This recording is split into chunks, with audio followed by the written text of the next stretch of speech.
안녕하세요. 제가 아주 재미있고 기가 막힌 이야기를 들려드리고 싶어서 이렇게 청취자 여러분들을 찾아오게 되었습니다. 제가 어떤 이야기를 하실지 엄청나게 궁금하시죠? 간단하게 제 소개부터 드리자면 저는 30대 중반의 여자입니다. 저에게는 아주 귀한 귀인이라는 친구가 있는데요. 이 귀인이라는 친구와 있었던 제 인생에 잊지 못할 순간들을 이야기하려고 사연을 올립니다. 세상에 이런 친구가 제 옆에 존재한다는 것 자체가 너무나도 고맙고 행복합니다. 귀인이 덕분에 제가 아주 버러지 같은 놈과 이별할 수 있게 되었거든요. 그러면 지금부터 여러분들이 아주 궁금해하실 그 이야기들을 모두 풀어보겠습니다. 제가 귀인이를 알게 된 건 중학교 시절이었습니다. 30 중반이 된 지금은 귀인이 말고도 같이 노는 친구 2명이 더 있는데요. 이렇게 넷이 한 모임을 하고 있습니다. 기쁠 때나 슬플 때나 검은 머리 파풀이 될 때까지 우정을 함께 하자고 약속한 사이입니다. 하지만 이 모임은 귀인이 덕분에 만들어졌다고 해도 과언이 아니랍니다. 제가 중학교 3학년 시절로 돌아가 제 인생에 잊지 못할 슬픈 이야기부터 시작을 해보도록 하겠습니다. 중학교 3학년 새 학기를 시작했을 때 귀인이와 짝꿍이 되었습니다. 중학교 1학년 시절부터 귀인이에게는 좋지 않은 소문이 들러붙어 있었습니다. 귀인이의 엄마가 무당이라 귀신 들린 아이라고 가까이 가면 큰 화를 입는다는 소문이었습니다. 세탁기 골목 안쪽에 있는 선녀 보살집이 귀인이네 집이라더라. 그 집에서 무당이 될 준비를 하고 있다더라. 아니다, 선녀 보살이 귀인이라더라 하는 소문 말이죠. 무성한 소문이 중학교 1학년 때부터 따라붙었던 귀인이는 자연스럽게 전교생이 기피하는 왕따가 되었습니다. 귀인이 자체도 공부에 취미가 없는 건지 친구들이랑 어울리는 게 싫은 건지 학교에 도착하면 내내 잠만 자는 아이이기도 했고요. 같은 반인 것도 불편한데 짝꿍까지 되니까 저는 정말 하루하루가 숨막히게 불편했습니다. 귀신 들린 아이가 짝이라는데 싫지 않을 친구가 있을까요? 짝이라지만 며칠 지내보니 서로 말을 섞을 일도 없고 저도 어울리는 친구들이 따로 있었기 때문에 부딪힐 만한 일은 일어나지 않았습니다. 그렇게 한 학기가 지나고 여름방학이 되었을 때 저에게 아주 큰일이 벌어지고 말았습니다. 여름방학이라 가족들끼리 계곡으로 여행을 가게 되었어요. 이모네 가족, 우리 가족 할 거 없이 계곡 옆에 텐트를 치고 물놀이도 하고 고기도 구워 먹고 그렇게 하루를 보내기로 했습니다. 그런데 그날 예상치 못하게 밤사이에 비가 엄청나게 오기 시작했고 상류에서부터 물이 대량으로 쏟아지는 바람에 계곡이 범람하게 된 것이었습니다. 저는 텐트에서 자고 있다가 아빠의 급한 부름에 놀라서 텐트를 떠나게 되었는데 빗소리에 서로 우왕좌왕하느라 의사소통이 전혀 되지 못했던 거죠. 엄마는 제가 텐트에서 자고 있는 줄 알고 텐트를 향해 달려오셨고 그대로 범람한 물에 휩쓸려 사라지게 되었습니다. 완전히 자연재해 사고였고 물에 빠지고 나서야 싸늘하게 식은 엄마를 찾을 수 있었습니다. 당시 뉴스에도 나오고 큰 사건이라 며칠 동안 신문에도 나오고 했었죠. 저를 구하기 위해 돌아가시게 된 엄마. 제 죄책감은 말로 할 수 없을 정도였습니다. 갑작스러운 장례에 친구들은커녕 학교에도 말을 못하고 장례식을 치르게 되었습니다.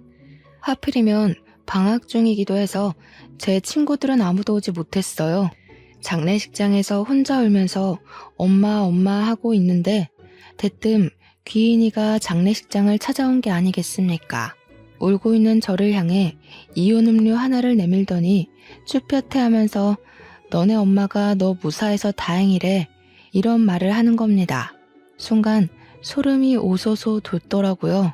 저희 엄마가 돌아가신 걸 친구들도 선생님도 아무도 모르고 있었으니까요. 아무리 뉴스에서 연일 보도가 된다고 해도 누가 죽었는지 어디서 장례식을 치르는지는 나오지 않으니까요. 제가 너무 놀라서 눈물이 뚝 멈추더라고요. 그래서 귀인이를 붙잡고 물어보았습니다. 여기는 어떻게 알고 온 거냐고 물었더니 저한테 너도 나 소름 돋는다고 피할 거 아니니? 하고 되묻더라고요. 피하지 않을 테니까 사실대로 이야기해달라고 했더니 귀인이가 한숨을 푹 쉬면서 이야기를 해주었어요.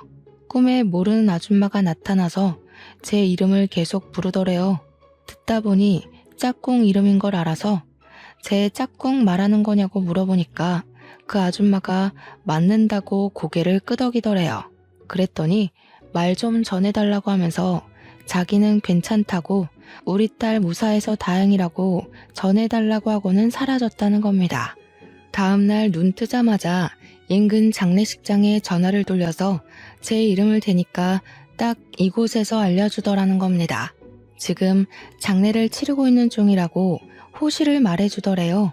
말을 전해달라고 꿈에 찾아왔는데 그냥 무시하는 건 예의가 아닌 것 같아서 찾아온 거라고 하더라고요. 저는 우리 엄마가 왜 내 꿈에는 나타나지도 않고 네 꿈에 나와서 그랬을까 하면서 막 울었어요. 그랬더니 귀인이가 우는 저를 상당히 곤란해하면서도 어설프게 저를 끌어안고는 토닥토닥 해주더라고요. 그러면서 하는 말이 원래 걱정 많은 귀신은 한이 남는 법인데 자기가 대신 말을 전해줬으니까 좋은 데 가셨을 거라고 하더라고요. 너무 울지 말고 힘내라고 이야기를 하는데 그 어떤 위로보다 저에게 힘이 되는 말이었습니다. 그렇게 단 한 번의 만남으로 귀인이에게 저는 마음을 온통 빼앗겨버렸어요. 방학이 끝나고 학교에 가게 돼서부터는 혼자 밥 먹고 잠만 자는 귀인이를 깨워서 엄청나게 챙겨주었습니다. 저랑 친했던 애들은 귀인이랑 어울리는 저를 보고 왜 귀인이랑 노냐고 저를 문책하기도 했지만 저는 아무것도 상관하지 않았습니다. 제가 귀인이 뒤를 졸졸 쫓아다니니 자연스럽게 단짝이 되었고 저랑 친했던 친구들이랑은 멀어지게 되더라고요. 뭐 중학생이니까 그럴 수 있지만 귀인이의 속도 모르고 배척부터 하는 친구들에게 실망을 하기도 했습니다. 다행인 건 귀인이랑 제가 같은 고등학교에 진학을 하게 되었다는 것이었어요. 고등학교에 가서는 2명의 친구들이 더 늘게 되었어요. 지금까지도 모임을 하고 있는 친구들입니다.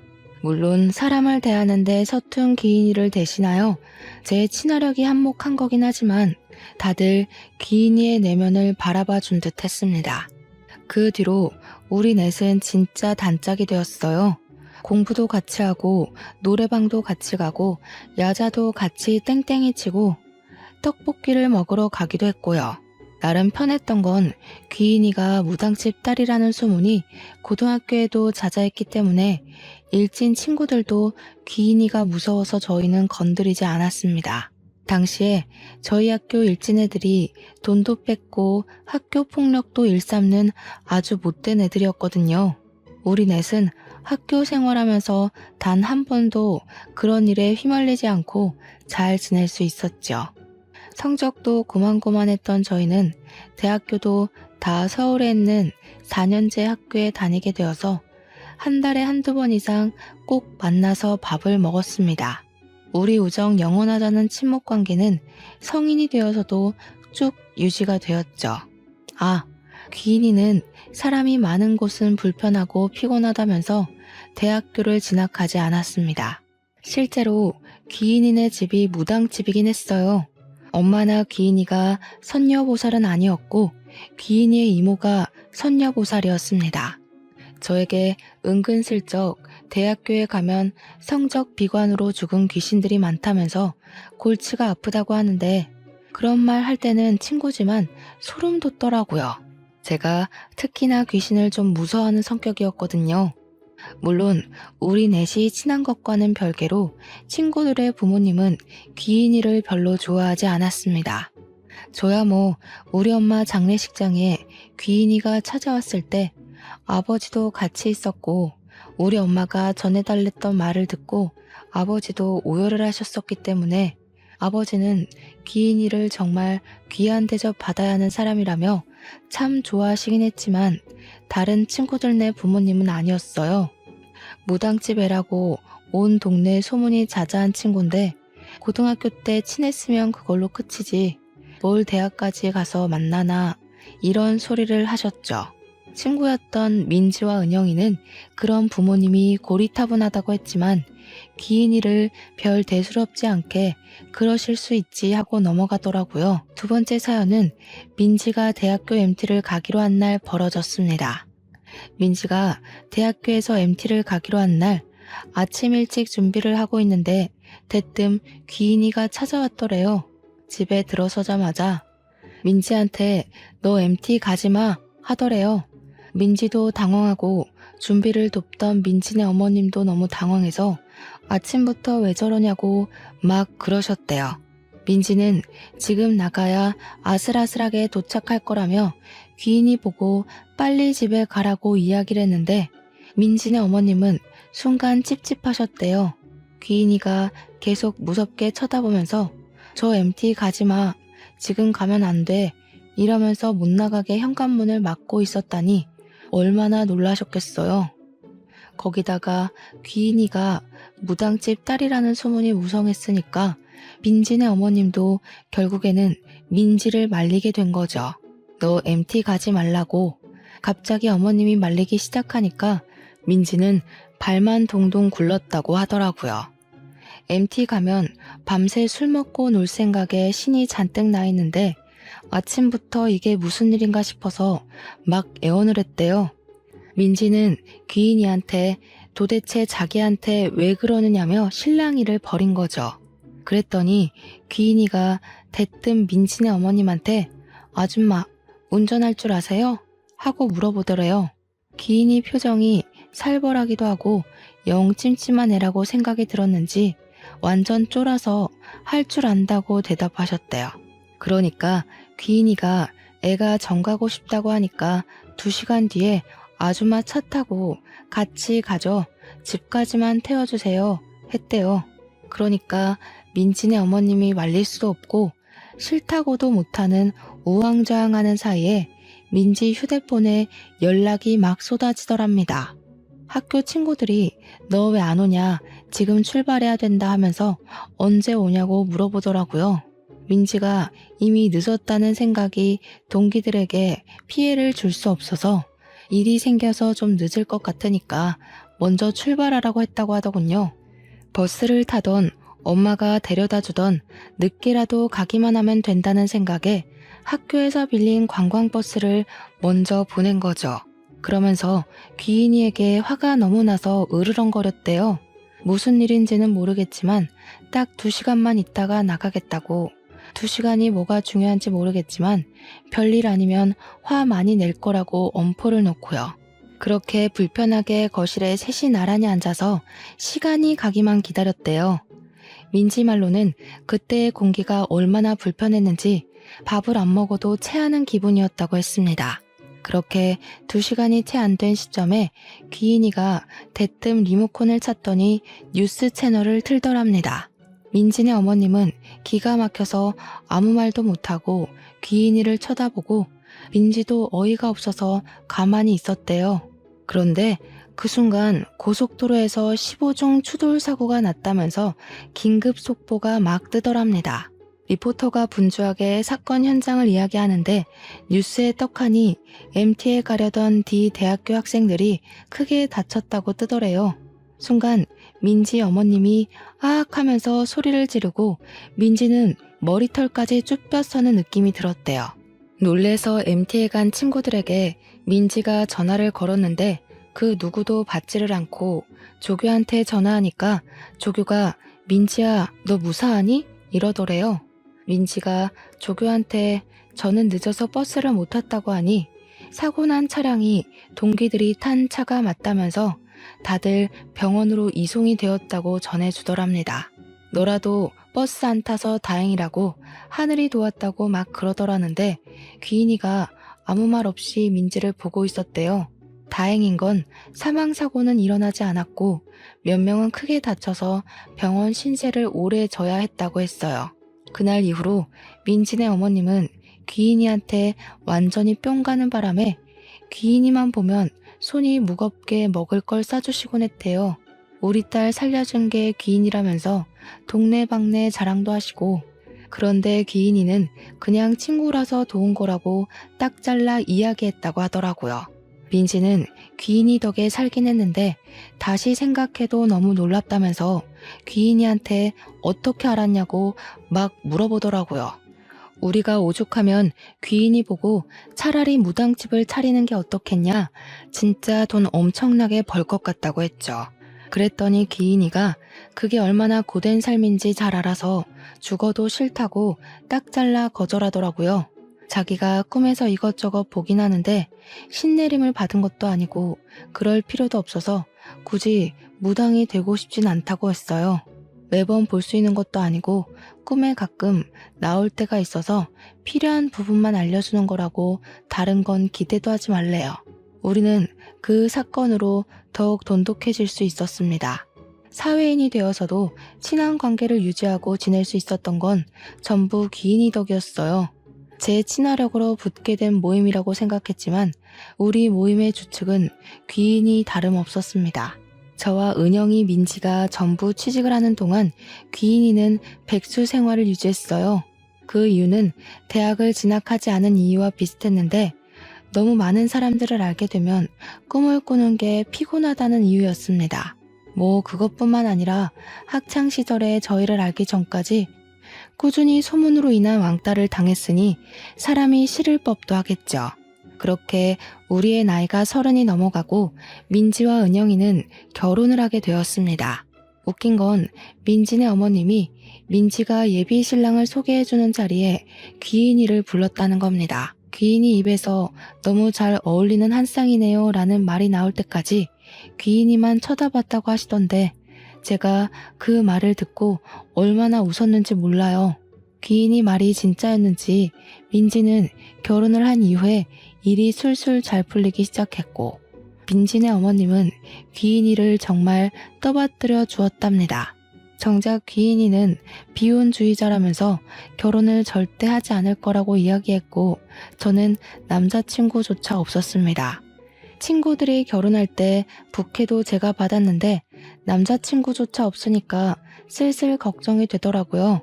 그래서 귀인이를 붙잡고 내가 뭐가 문제냐, 나는 왜 남자친구가 없냐 물어봤더니 귀인이가 귀를 후벼 파는 겁니다. 그러면서 다 때가 되면 나타나는 거니까 잠자코 기다리라고 하는데 너무나도 불안한 거예요. 은근슬쩍 내 나이 80 먹어야 남자가 나타나는 거 아니야? 하는데 귀인이가 그냥 웃더라고요. 헐, 진짜 소름 돋았잖아요. 나이 80까지 독수공방해야 된다는 소리로 들려서 소개팅을 해야겠다고 결심했죠. 제가 회사 생활하면서 가장 힘들었던 게 뭔지 아세요? 업무도 상사의 잔소리도 출퇴근길도 아닌 바로 동기였습니다. 저와 같은 시기에 입사한 입사 동기였는데 나이는 저보다 2살 많은 언니였어요. 같이 입사한 반면 저는 프로젝트를 2개나 성공적으로 마무리한 덕분에 진급이 언니보다 빨랐거든요. 회사 언니는 그런 저를 무척이나 시기 질투했었습니다. 제가 성격이 모난 데 없이 활발하고 서글서글한 성격인데 회사 언니는 별명이 툴툴이었어요. 뭐만 하면 툴툴거리고 동기들을 까내리고 상사에게도 눈을 치켜뜨고 사회생활 할 줄 모르는 전형적인 부류였습니다. 그러니 윗선에서도 예쁘게 보질 않고 자꾸만 승진을 누락시키게 되는 거였죠. 저랑 별로 친한 언니는 아니었지만 자리도 가깝고 입사 동기인지라 주변에서 이것저것 많이 묶어서 일을 시키긴 했어요. 근데 일을 할수록 이 언니가 정말 별로더라고요. 저를 고깝게 보는 눈빛도 좀 그랬고요. 거기다가 분위기를 얼마나 갑분싸로 만드는지 유머를 유머로 소비하지 못하는 그런 부류 있잖아요. 딱 회사 언니에게 어울리는 말이었죠. 농담을 해도 어찌나 뼈가 살벌하게 있는지 주변에서 아무도 웃지 못하게 만드는 사람이었습니다. 지 잘난 거 하나 없는데 지 잘난 맛에 살아서 사람들 무시하고 깔보고 그런 유형이요. 그러니까 자연스럽게 회사 사람들도 언니를 피하는데 자기만 모르고 자꾸 둘러붙는 눈치도 없는 사람이었습니다. 회사 과장님이 명품백을 들고 온 날 대놓고 이거 짭이죠? 하는데 그 주둥이를 정말 꿰매고 싶은 심정이었죠. 그런 언니가 저에게 소개팅 제안을 해온 겁니다. 처음에는 당연히 거절부터 했습니다. 그냥 저 한번 엿먹으려고 그런가 싶어서 죽어도 싫다고 했어요. 그런 거 있잖아요. 소개팅을 했는데 대머리가 나왔다. 팔이 한쪽 없더라 하는 이야기요. 딱 제 이야기가 될 것 같아서 웃는 낯으로 거절을 했는데 이 언니가 며칠을 붙잡고 이야기를 하는 거예요. 너무너무 괜찮은 사람인데 한 번만 만나보라고요. 그래서 저도 똑같이 말했어요. 너무너무 괜찮은 사람이면 대리님이 만나지 왜 절 소개해 주냐고요. 그러니까 저한테 자기 남자친구가 있다면서 회사에서 유일하게 친한 동생이니까 소개해 주는 거래요. 누가 누구랑 친하다는 건지 하하. 그러더니 저한테는 상의도 없이 제 휴대폰 번호를 넘겼더라고요. 이미 휴대폰 번호까지 넘어간 거 한번 딱 만나고 거절해야겠다 싶어서 알겠다고 했습니다. 어차피 만남을 이어가는 건 서로의 몫이지 언니가 참견할 만한 건 아니니까요. 약속을 잡고 만났는데 아니 정말 예상 밖으로 너무 멀끔하고 괜찮은 사람이 앉아있는 게 아니겠어요?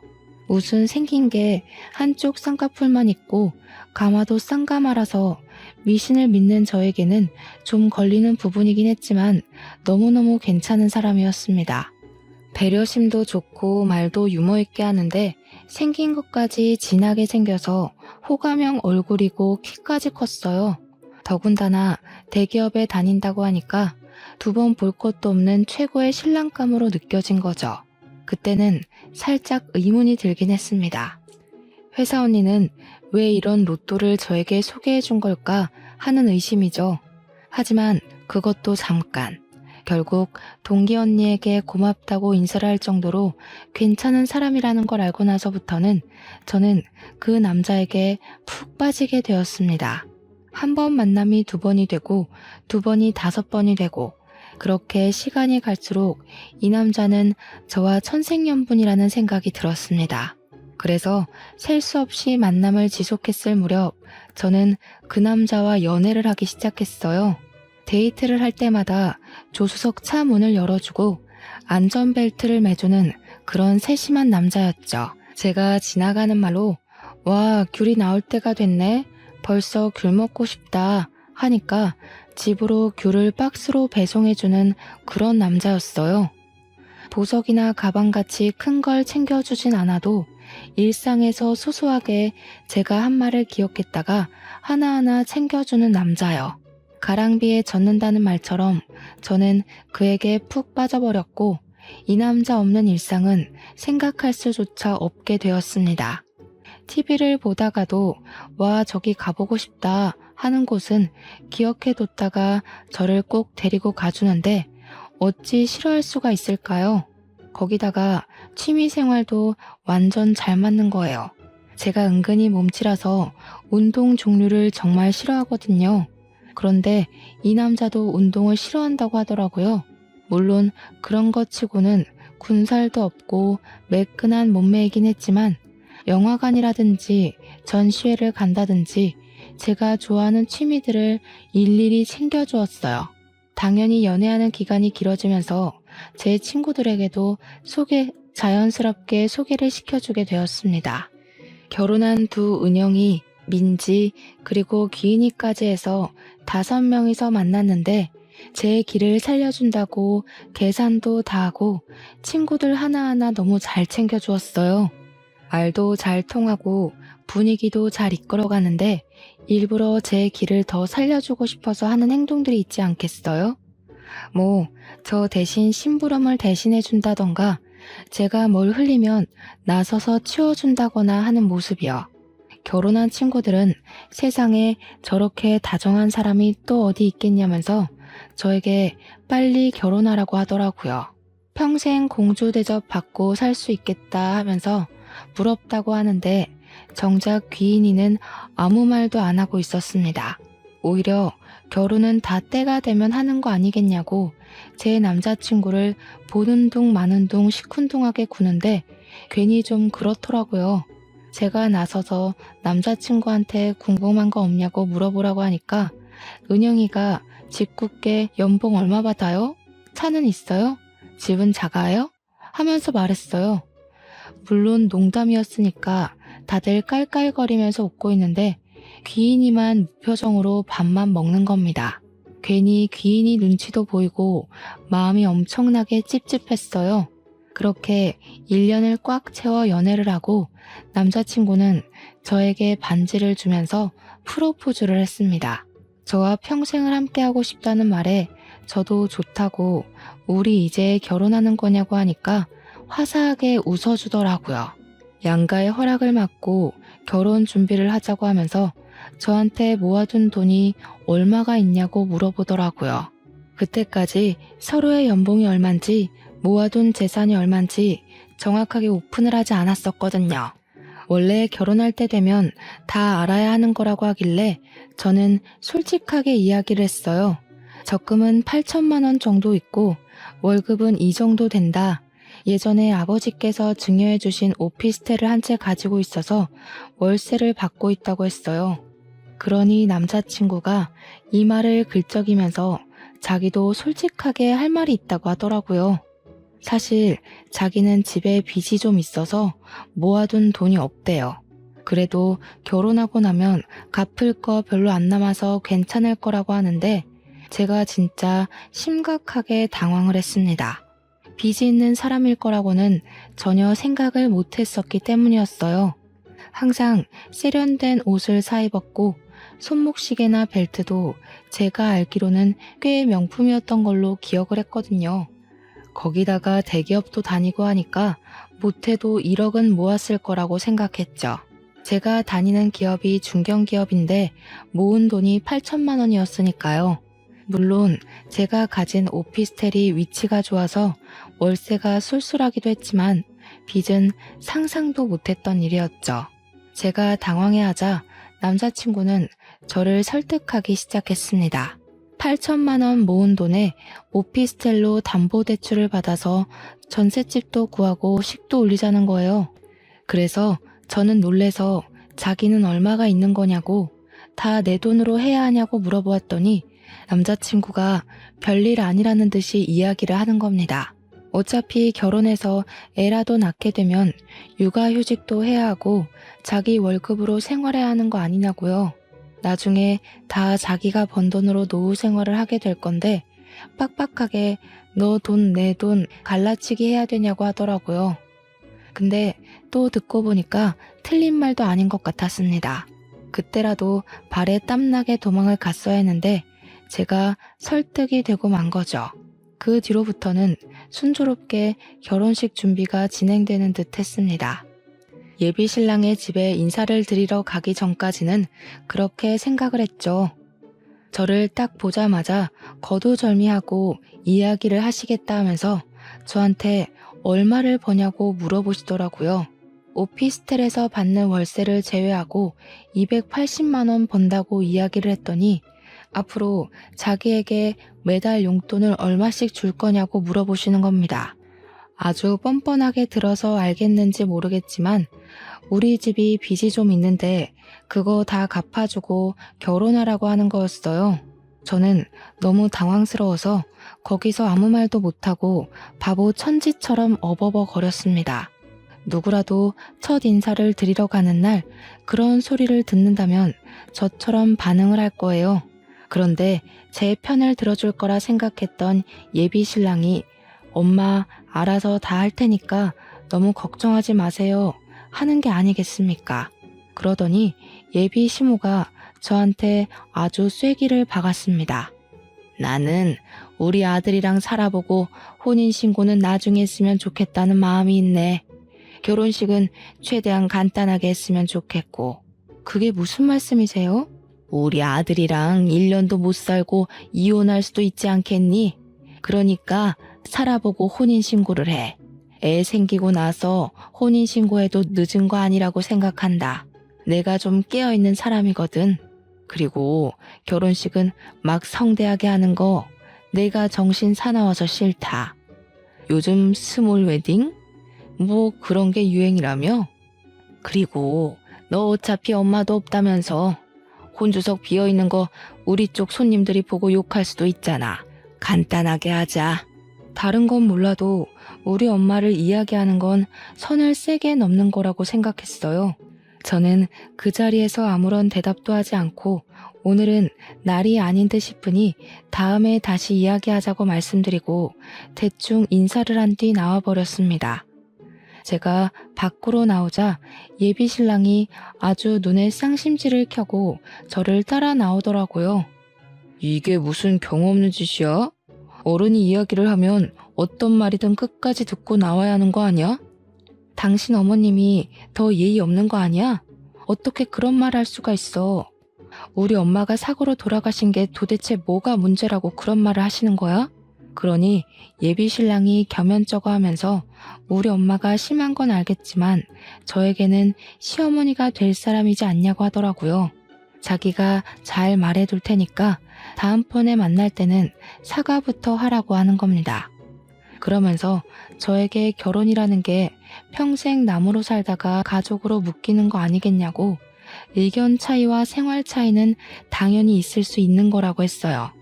저에게 우리 둘이 잘 노력해서 가꾸어 나가면 이런 문제도 나중에는 별일 아닌 게 된다면서 저를 설득하는데 제가 또 홀라당 넘어간 거예요. 30년을 넘게 남으로 살았는데 하루아침에 끈끈해지고 서로를 파악한다는 게 어려운 일이라고 그 가스라이팅에 넘어가고 만 것이죠. 지금 와서 생각해보면 정말 바보 같은 생각이라는 걸 알지만 그 당시에는 그런 생각을 할 여유조차 없었습니다. 그날 저녁에 집으로 돌아와서 조금 속상한 마음도 있고 해서 귀인이에게 전화를 걸었습니다. 오늘 인사를 드리러 갔는데 이런 일이 있었다 하면서 이야기를 하면서 결론은 예비 신랑이 잘 다독여줘서 마음을 풀었다고 넋두리를 했어요. 그랬더니 가만히 제 이야기를 듣고 있던 귀인이가 대뜸 저에게 그 결혼할 거냐고 물어보는 게 아니겠습니까? 그동안 제가 연애를 할 때도 프로포즈를 받았다고 할 때도 예비 신랑에 대한 이야기를 한 번도 한 적 없었던 귀인이가 물어보니까 뭔가 이상했어요. 하지만 저는 이미 일이 어느 정도 진행이 되기도 했고 귀인이에게 솔직하게 이야기를 했습니다. 이미 인사도 드렸고 다음 주에는 우리 집 와서 아버지랑 같이 식사를 하기로 했다고요. 그러면 결혼까지 하게 되지 않겠냐고 했죠. 귀인이가 몇 초 동안 아무 말 없이 제 이야기를 곰곰이 생각하는 듯 하더니 대뜸 알겠어 하고 전화를 딱 끊어버리는 겁니다. 저는 정말 그게 더 찜찜하고 이상한 거예요. 왜 아무 소리도 안 하나 싶고요. 예비 신랑과 평소에 다름없는 일주일을 보냈고 드디어 저희 아버지와 함께 식사를 하는 날이 찾아왔습니다. 아버지께 남자를 처음 소개해드리는 자리이다 보니 평소와 달리 너무나도 긴장이 되더라고요. 혹시라도 아버지께서 싫어하시면 어쩌지 하는 마음이 들면서도 제가 선택한 사람이니 좋아해 주실 거라고 굳게 믿었습니다. 약속 장소 앞에서 예비 신랑과 만나 같이 손을 잡고 식당에 들어가서 안내받은 룸으로 들어갔는데 귀인이가 저희 아버지 옆에 딱 붙어 앉아 있는 게 아니겠습니까? 저는 너무 놀라서 뭐야? 하고 물어보았습니다. 너 여기에 왜 있어? 하니까 귀인이가 아무렇지 않게 아버지가 같이 밥 먹자고 부르셔서 왔어. 이러더라고요. 예비 신랑의 얼굴은 좋지 않아 보였지만 아버지께서 귀인이를 보면서 끄덕이시더라고요. 내가 같이 밥 먹자고 불렀다. 우리 가족이나 다름없는 귀한 친구이니만큼 같이 보는 게 좋을 것 같아서 그랬어. 하시는데 예비 신랑도 더 말을 못했죠. 경우 없다고 생각하면서도 예비 장인어른의 말에 토를 달아 굳이 점수를 깎이고 싶지 않았던 거였을 거예요. 식사가 나오고 본격적으로 밥을 먹으면서 이야기를 하려고 했는데 아버지께서 일단 밥부터 먹고 이야기를 하자고 하셨습니다. 우리 딸 일하느라 고생했는데 든든히 밥은 먹어야 하지 않겠냐고 하시는데 예비 신랑도 끄덕이면서 맞장구를 치더라고요. 제가 밥을 먹는 동안 예비 신랑이 제 밥그릇 위에 생선살을 발라 놓아주고 갈비를 놓아주고 하는데 우리 아버지는 묵묵히 밥만 드시더군요. 평소 같으면 우리 딸한테 잘하는 남자라고 칭찬을 해주실 법도 한데 너무 싸늘하게 식사만 하시니까 기분이 별로였어요. 집에 가서 아버지께 투정이라도 부려야겠다 싶어서 일단 식사에 집중을 하고 어느 정도 다들 배가 부르자 전통차를 내어주시더라고요. 그래서 차를 마시면서 본격적인 결혼 이야기를 꺼내려고 물꼬를 틀었습니다. 그러자 귀인이가 대뜸 예비 신랑을 보면서 의미심장한 얼굴로 이야기를 하더라고요. 7년 전에 큰일을 한번 겪으셨네요. 무슨 일이 있었는지 그쪽 입으로 듣고 싶은데. 저는 무슨 말인가 싶어서 귀인이를 쳐다보다가 예비 신랑의 얼굴을 바라보았어요. 그러자 예비 신랑의 얼굴이 진짜 볼품없이 썩어 들어가는 겁니다. 저는 이게 다 무슨 소리인가 싶어서 예비 신랑을 향해 물어보았습니다. 7년 전? 왜? 오빠 무슨 일 있었어? 그러니까 예비 신랑이 아무 일도 없었다고 저를 향해 표정을 갈무리하고 이야기를 하는 겁니다. 그러자 귀인이가 정말 가증스러운 연기를 하면서 예비 신랑의 목을 점점 죄어왔어요. 아무 일도 없었다고요? 이상하다. 내 눈에는 빨간 줄이 보이는데. 빨간 줄은 또 뭐지? 제 머릿속에는 정말 물음표만 잔뜩 있었습니다.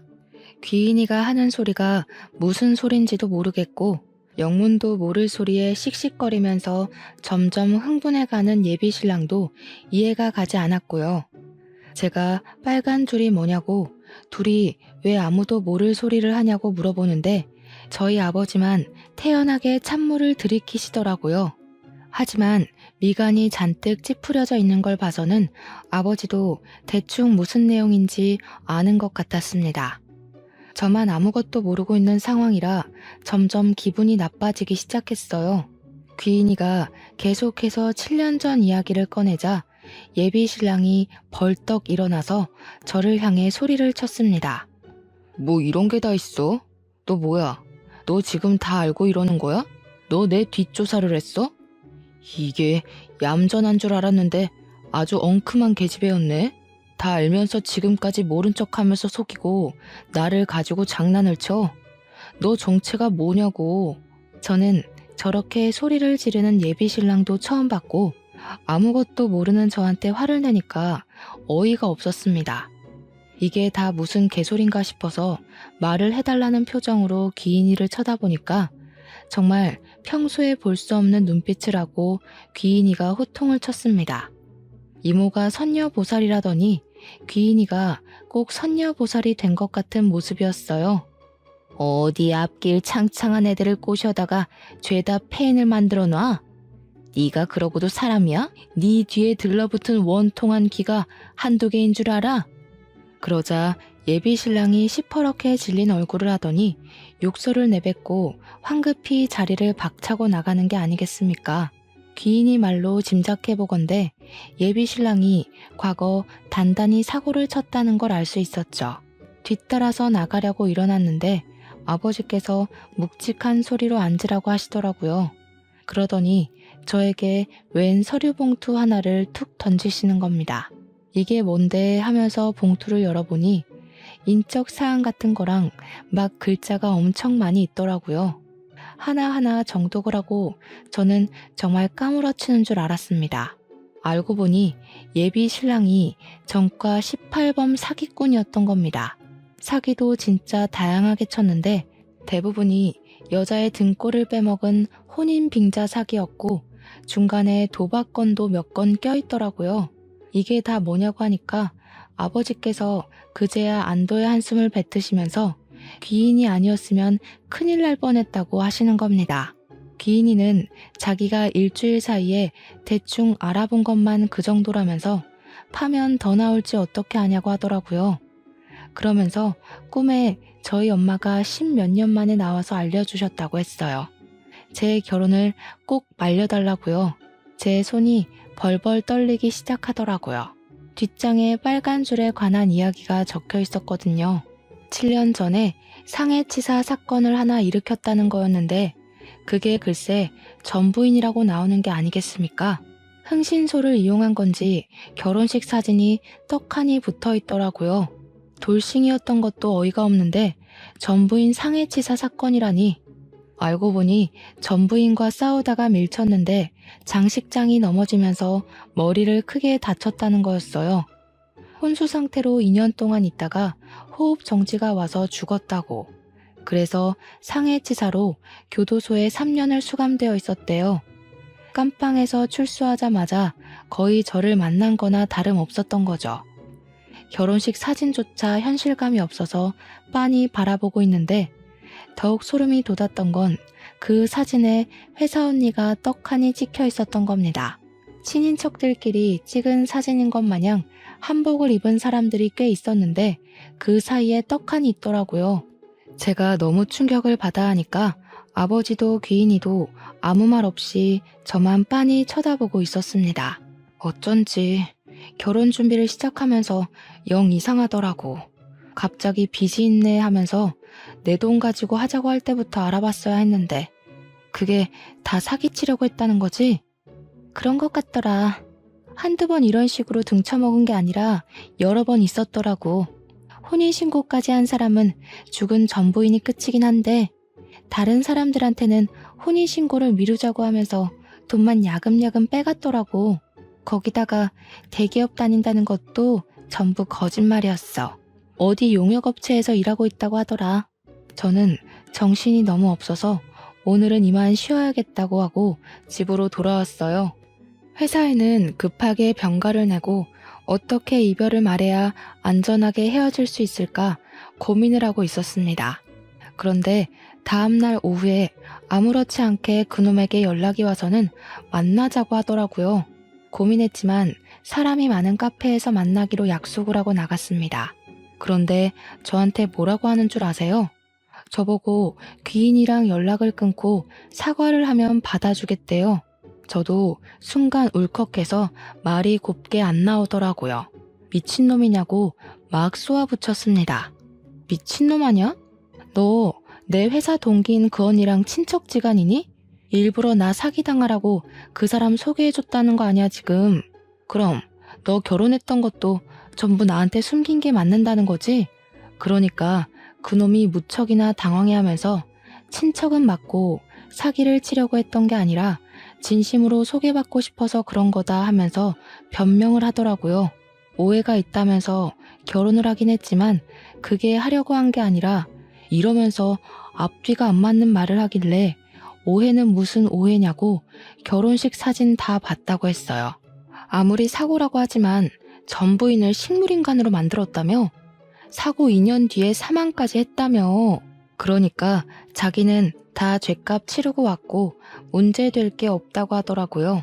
그게 무슨 자랑도 아니고 진짜 어이가 없어서 어떻게 이걸 속이고 저랑 결혼을 하려고 했는지 너무 소름이 돋았어요. 그래서 너네 엄마가 혼인신고 바로 하지 말라고 한 거구나? 애가 생기면 하라는 게 빼도 박도 못하는 시기가 됐을 때 혼인신고를 시키려고 한 거였어. 내가 모은 돈에 오피스텔까지 헤쳐먹고 버리려고 한 거야? 그러니까 그제야 욕을 나지막히 내뱉으면서 고개를 돌리더군요. 아니 왜 욕지랄이야. 누구는 욕 못해서 안 하는 줄 알아? 이 후레자식이야? 야, 보는 눈이 많아서 내가 여기까지만 하는 줄 알아. 너 진짜 운 좋은 줄 알아. 내가 봐주는 거야. 알겠어? 무섭게 내뱉고는 카페를 나가버리더라고요. 저는 놀라기도 했고 소름이 돋기도 했고 바로 그놈의 연락처를 차단시켜버렸습니다. 다행히도 식장이며 뭐며 예약한 게 하나도 없어서 처리할 것도 위약금 물어야 할 것도 없었다는 거죠. 그날 저녁에 제가 차단을 한 걸 알았는지 다른 번호로 그동안 저한테 쓴 돈이 얼마라면서 돈을 보내라고 연락이 왔더라고요. 그래서 깔끔하게 무시해주고는 다른 번호도 차단해버렸습니다. 다음날 회사에 출근을 하니 동기 언니가 저를 쓱 쳐다보는데 안절부절 난리가 났더라고요. 아마 그 사기꾼에게 모든 이야기를 전해드린 게 아닌가 싶었습니다. 저는 일부러 탕비실에서 잠깐 이야기 좀 하자고 언니를 불렀고 사람들이 꽤 있는 탕비실에서 큰 소리로 이야기를 했습니다. 물론 말만 한 건 아니고요. 들어오자마자 손에 쥐고 있던 커피를 그 언니에게 확 부어버리고 소리를 쳤죠. 주위에 있던 회사 사람들이 전부 구경하듯이 몰려들었고 언니는 아무 말도 못하고 부들부들 떨고 있었어요. 언니, 아무리 제가 밉고 싫어도 그렇지 어떻게 사기꾼을 저한테 소개해 줄 수가 있어요? 동기라고 챙겨주는 건 줄 알았더니 언니네 집안에 전과 18범 사기꾼을 저한테 붙여요? 거기다가 전 부인을 상해치사로 골로 보내서 교도소까지 갔다 온 살인범을요? 그러니까 주위에서 어머 그게 무슨 소리야? 와 대리님 무서운 사람이네. 그렇게 안 봤는데 하면서 난리가 난 겁니다. 언니는 울고불고 자기가 잘못했다고 비는데 이게 잘못했다고 말로 해서 될 일이겠어요? 저는 당연히 상사에게 보고를 했습니다. 주변 사람들 모두가 언니에게 손가락질을 하고 소문도 회사에 번지고 번졌으니 회사에서도 골칫덩어리가 된 거죠. 그동안 별로 좋지 않았던 회사 내 태도를 문제 삼아 결국 언니는 퇴사 처리가 되고 말았습니다. 물론 일주일을 못 버티고 사표를 냈을지도 모르겠네요. 그 뒤로 저는 여전히 귀인이를 은인으로 모시면서 잘 지내고 있습니다. 우리 아버지는 저보다 더 귀인이를 챙기면서 지내고 계시고요. 둘이 저 빼놓고 소주 마시러 다니고 있더라고요. 참나. 그래도 귀인이 덕에 고마운 일이 많아서 저는 너무 감사할 따름입니다. 귀인이가 저한테 슬쩍 다 때가 있으니까 조용히 기다리라고 삶이 흘러가는 대로 살면 좋은 인연이 나타날 거라고 하더라고요. 언제 만날지 모를 그 인연을 기다리면서 저는 오늘의 삶을 충실하게 살고 있답니다. 이런 저의 사연 어떠셨나요? 긴 사연 들어주신 여러분 감사합니다.